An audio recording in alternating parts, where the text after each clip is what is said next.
Առանձին կառույց է կառուցվել եւ իդեպ ֆանտաստիկ արագությամբ 1 տարի 1 ամիս ժամանակահատվածով, որը տվյալ կենտրոնների համար դա համարում է ֆանտաստիկ արագություն եւ ոչ միայն զարմացրել է մեր Հայաստանի եւ շինարարներին եւ գիտակներին տվյալ գործի, այլ զարմացնել նաեւ մեր արտասահմանցի գործընկերներին։ Իդեպ նշեմ, ինքը 2024 թվականի աշխարհում բացված վերջի кенտրոնն է, որպես ճառագայթային թերապիայի կենտրոն, որը որ հագեցած է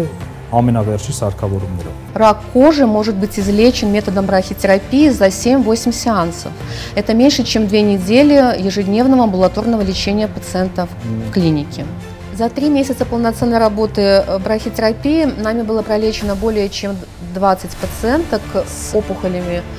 шейки матки, тела матки, влагалища и вульвы. И в 5 случаях мы использовали сложную методику комбинированной брахитерапии. Հունվարի 1-ից արդեն գործող լայն փաթեթի սկզբունքով առաջի եկող երրորդ կարգի հաշմանդամները կարող են օգտվել ճառագայթային թերապիայի ծառայություններից, ինչպես նաև